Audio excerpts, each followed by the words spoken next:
สบายดีทุกคนมื้อนี้ข่อยสิมาสอนเจ้าลิ้นหาเล่นั่นเองอีสอนแบบละเอียดยิบเลยเราข่อยสิเว้าเป็นภาษาบ้านๆให้แบบเด็กน้อยลูกเล็กเด็กแดงมันยังก็สามารถเข้าใจได้นี่นะอีเว้าแบบง่ายๆเลยเอาเข้าใจแบบง่ายๆสั้นๆเลย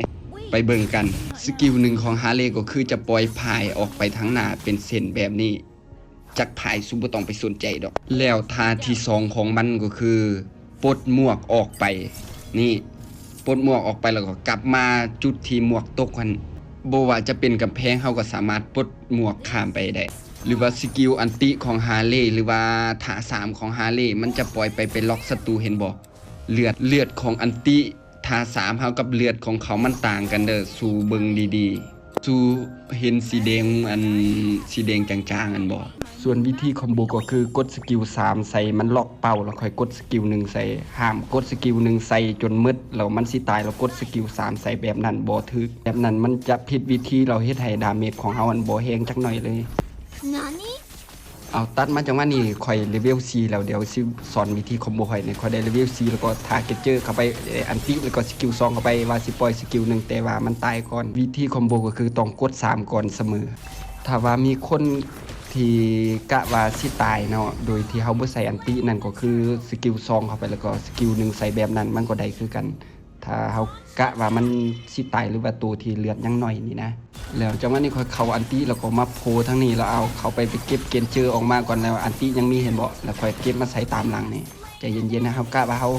เก็บคิวได้นี่เฮาเก็บไปรวดอันติบ่ต้องใส่เถื่อเพื่อเอาไปเก็บตูต่อไปนี่อันติของมันแล้วตัดมาจังหวะนี้จังหวะที่ค่อยกำลังฟาร์มบัฟอยู่เนาะหลังจากที่ได้บัฟม่วงตัวใหญ่ไปแล้วยังมีตัวน้อยอยู่จังหวะนี้ค่อยเห็นบาซูอยู่ทางเทิงอันเห็นบ่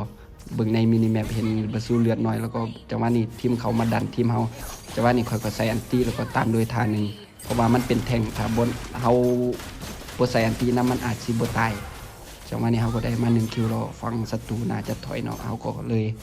ได้ถอยกลับคืนมาก่อนตัดมาจังหวะนี้ค่อยก็ไปเอาบัฟแดงของตัวเองแล้วก็ลงมาว่าสิมาเอาบัฟม่วงแต่ในจังหวะนี้เขาทีมเขาตีเต่าเนาะแต่ว่าค่อยมาช้าไปก็เลยบ่ได้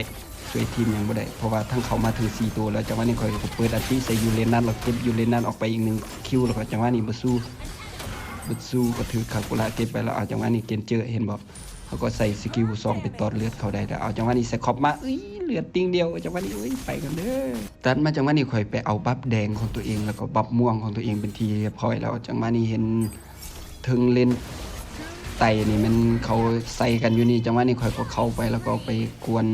โฟเวียดให้มันเลือดหน่อยเราจังลันคากุระก็เก็บโฟเวียดออกไปแล้วจังหวะนี้ค่อยก็เข้าอันติของอันนั้นเข้ามาของแทงทางเฮาเราจังหวะนี้ค่อยขึ้นมาเราสินำยูเรนัสแต่ว่าจังหวะนี้ข่อยคิดว่าอันติข่อยคอมโบสุดเดียวมันบ่น่าจะตายเพราะว่าเห็นได้บอกมันก็เลเวลใหญ่อยู่จังหวะนี้ข่อยก็ได้เข้าไปแล้วเอาเกนเจอร์จังหวะนี้แล้วเกนเจอร์ตายหรือบ่จังหวะนี้เลือดติ้งเดียวยัง50ปลายหน่วยแต่ว่ามันหลอดไปได้แล้วตอนมาจังหวะนี้ข่อยกับแทงเข้าไปแล้วเห็นบ่สู้แบบพันแล้วจังหวะนี้ว่าสิใส่สกิล2ออกไปแต่ว่าดาเมจมันแฮงเราอีกอย่างมันเอาสกิลนักเวทคัน2มาแล้วก็ค่อยถูกไฟไหม้ตายขนาดค่อยใส่สกิล2ออกมาแล้วได้บอกแล้วเด้อสาเหตุการตายเอาตัดมาจังหวะนี้ค่อยก็ได้เกิดแล้วก็เห็นเขาตีเต่าเนาะจังหวะนี้ก็ท่าสกิล2ในจังหวะนี้ปล่อยอันติแล้วก็สกิล2เข้าไปสกิล1แล้วก็เก็บใส่คอมมา1คิวแล้วก็สลับล่างกลับมาแบบนี้แหละวิธีคอมโบที่เทือกต้องแล้วค่อยก็ปลดหมวกเข้าไปไว้สิเก็บบัซูแต่ว่าเลือดข่อยยังเหลือน้อยเดียวจังหวะนี้ก็เฮ็ดยังบ่ได้ก็เลยถอยออกมาก่อนหน่อยเข้าไปเดี๋ยวมันเตะขี้หักในตายแล้วในขณะที่ข่อยกำลังตีคิดปลาแล้วก็กำลังซื้อต่อไปข่อยออกคาถาแห่งปิวไฟเนาะจังหวะนี้ข่อยก็มายืนวาบเลยแต่ว่าเห็นยังบ่อยู่เลนัดมึงนำฮานาบิเขาแต่ว่าเอาจังหวะนี้ข่อยก็เข้าไปแล้วก็สกิล2ใส่แล้วก็สวยฮานาบิมาบ่ได้คิวจังหวะนี้ก็มายืนตีบัฟม่วงโดยที่ให้แทงกันเดี๋ยวบัดตกตายซะแล้วตอนมันจังหวะนี้ข่อยก็ไปได้เอาบัฟแดงบัฟม่วงของตัวเองเรียบร้อยแล้วลงมาเห็นเลนกลางนี่เขากำลังใส่กันยับเลยจังหวะนี้ข่อยก็ได้เปิดอันตีแล้วก็ปลดม่วงออกมาก่อนเลยแต่ว่าใส่ครอบจังหวะนี้เข้ามาข่อยก็เลยบ่กล้าเข้าไปจังหวะนี้พยายามเคลียร์คลิปไว้ทางเขาดันป้อมแต่ว่าเบิ่งทรงแล้วก็ป้อมบ่น่าจะไหวเลือดข่อยก็น้อยเดียวสู้เตะเขียกในนี่เอาตัดจังหวะนี้ข่อยก็ย่างมาเลยเห็นคากุระบ่กลายไปต่อหน้าแวบๆคิดว่ามันสิตายแต่บ่ตายแล้วจังหวะนี้เบิ่งมาเห็นเกจเจอร์แล้วก็ส กิล3 2 1แล้วก็เก็บเกณฑ์เจอมาแต่ตอนนั้นยังว่านี่เขาก็ยืนเครียดแต่ว่าฟูเวียดเข้ามายังมีอุ้ยมือระดับเทพถ้าปลดหมวกบ่ไว้วิเดียวข่อยตายแน่นอน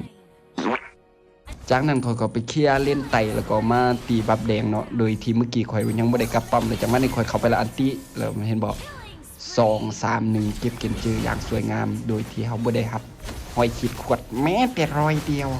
จังหวะนี้ข่อยก็เข้าไปแล้วก็จังหวะนี้เข้าไปใส่คอมแนวได้แล้วเก็บใส่คอมมันอีกคิวนึงเอาฟูเวียดจะได้เอายืนทับซีซีข่อยอยู่หั่นเอาแล้วก็เก็บ